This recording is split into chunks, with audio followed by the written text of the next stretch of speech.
Y el pasado proceso electoral dejó una serie de hallazgos, una serie de tópicos que, como siempre, la consultoría Integralia retoma y ha hecho a bien presentar hoy un informe postelectoral. Le agradezco mucho, nos tome la comunicación al director general de Integralia Consultores, Luis Carlos Ugalde. Luis Carlos, gracias por la comunicación, buena noche. Hola Juan Pablo, buenas noches. Hay varios tópicos importantes que presentan en este informe. No sé con cuál te gustaría arrancar, Luis Carlos. ¿Cuál es el que más te sorprende más? Porque hay varios que quizás dentro de todo el tema electoral se nos pasaban.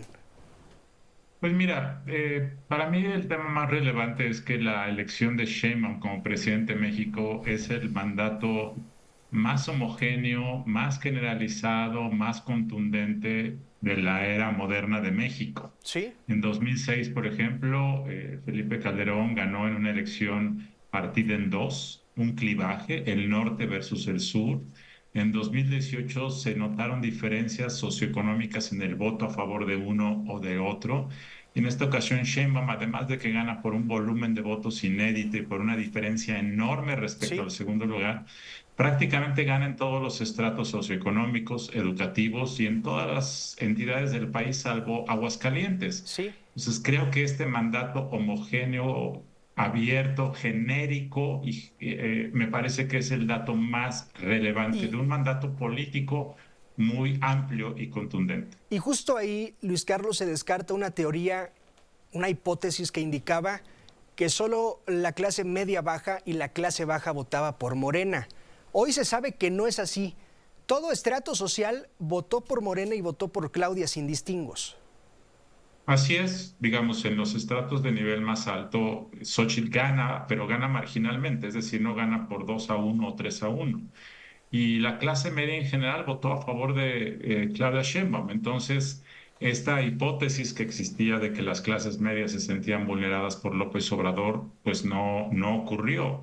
Y por nivel educativo también se da el mismo fenómeno y por nivel regional. Es decir, Sheinbaum ganó en todos los estratos y en todas las regiones del país, por menor o menor medida, pero esto me parece que es un hallazgo muy importante. Otro hallazgo importante es, detalla este informe, que volvemos a un sistema de partido hegemónico, es decir, Morena ya ganó 2 elecciones consecutivas, al menos en la cantidad de votos que recibió Claudia respecto a López Obrador, pues hoy podríamos pensar, hoy, antes de que inicie el sexenio, que es muy probable que al paso de 6 años Morena lo vuelva a hacer.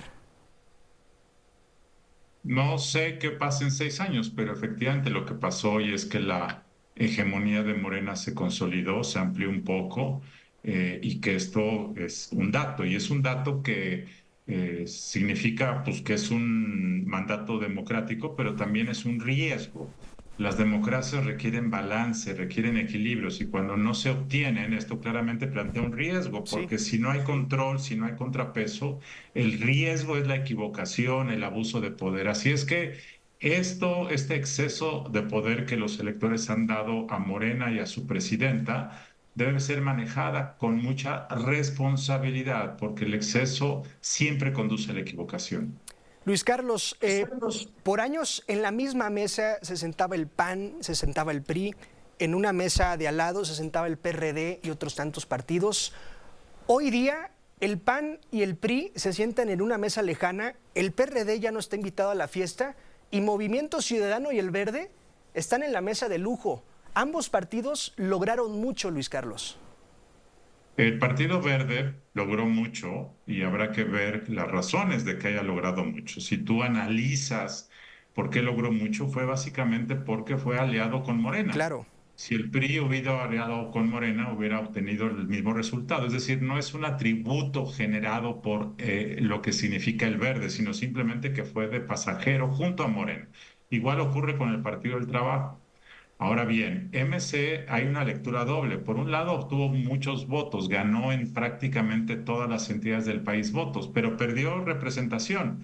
Tiene menos diputados, solamente ganó un distrito uninominal de todo el país, perdió las senadurías de Jalisco y perdió la alcaldía de Monterrey, que era muy importante. Entonces, tiene más votos, pero tiene menos representación. Así es que ese tema en el caso de MC da una lectura doble. Y en el caso del PRI, efectivamente perdió votos en 31 entidades del país. En el caso del PAN, perdió votos en Sí, 26 entidades del país. Sí es un realineamiento profundo del sistema de partidos, Juan Pablo. sin duda. Y a propósito del realineamiento de partidos, estimado Luis Carlos, también es importante decir que aunque Morena y aliados tienen la mayoría en el Poder Legislativo Federal, es decir, en la Cámara Alta, bueno, en la Cámara Alta les falta un voto, un curul o dos, están sacando cuentas todavía, pero en los congresos locales hay más contrapesos. Bueno, entre comillas, en los congresos locales, Morena tiene 26 o 27 congresos locales en donde es mayoría o mayoría calificada. Y como en 24 de ellos tiene además el gobierno estatal, quiere decir que en la mayoría Sí, de las entidades no va a haber sí, contrapesos. correcto. Y Y hago la eso es corrección, el resultado dice, habrá escasos contrapesos en el ámbito local. Leí yo mal. Efectivamente, se refleja lo de la Cámara Federal en las cámaras locales. Así es, Juan Pablo. Y aquí el tema central para el buen gobierno, que es a mí lo que me interesa más allá de quién gobierna, es la capacidad de que los gobiernos estén supervisados. Y lo que hemos visto en los últimos años con estas amplias mayorías de Morena es que los congresos dominados por Morena, lejos de vigilar a sus gobernantes, se hacen cómplices, se hacen sumisos y esto es una muy mala señal. Esta idea de que los congresos no le cambian una sola coma a lo que dice el presidente o lo que dice la gobernadora es una pésima señal.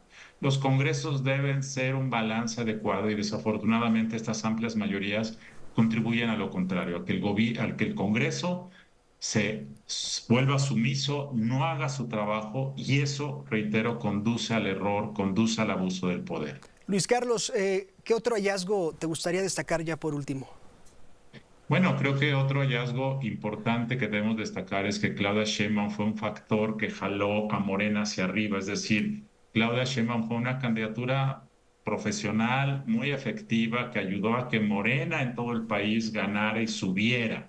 Sí, De hecho, hay entidades donde Sheinbaum gana, pero las candidaturas de su partido se van abajo. Por sí, ejemplo, en el caso de la Ciudad de México, gana Clara Brugada, pero hay muchos que votaron por Sheinbaum que no votaron por Brugada. En Jalisco, mucha gente votó por Claudia, pero no votó por la candidata Delgadillo de Morena. sí. Entonces, se observa que mucha gente prefería a Sheinbaum que a las candidaturas de Morena. En el caso de Xóchitl Gálvez es al revés. Xochitl Gálvez queda por debajo de muchas candidaturas del PRI y del PAN.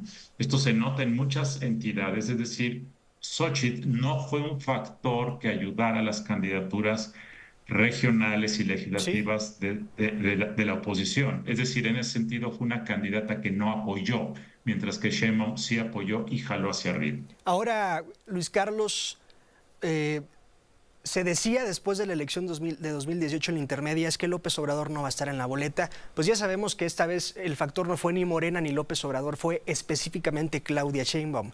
Ahora tiene Claudia la responsabilidad de refrendar esos votos, Luis Carlos, y gobernar siendo ella. Sí, y eso es un gran problema que ya estamos viendo, Juan Pablo. Ella no está siendo ella, ella está siendo complaciente con López Obrador, ya está empezando mal. Yo creo que Claudia tiene todos los elementos para ser una buena presidenta, todos, para hacer una verdadera transformación que López Obrador no hizo. Sí, Pero desafortunadamente lo que yo veo es que está desperdiciando el tiempo tratando de lidiar con López Obrador. López Obrador está queriendo hacer cosas para él, para su egoteca, para sus complacencias personales y eso pero está después, desviando la atención de Sheinbaum. después del 1 de octubre ya no va a pasar, dijo hoy el presidente. Yo dudo eso, Juan Pablo, después de lo que he visto en estas 2 semanas, dudo que López Obrador se vaya emocional y políticamente hablando. Luis Carlos Ugalde, muchas gracias por tu tiempo, un gusto. Gracias, Juan Pablo. Buenas noches. Gracias, es Luis Carlos Ugalde, director general de Integralia Consultores, y este informe postelectoral que hoy presentan y que pues destaca algunos hallazgos importantes.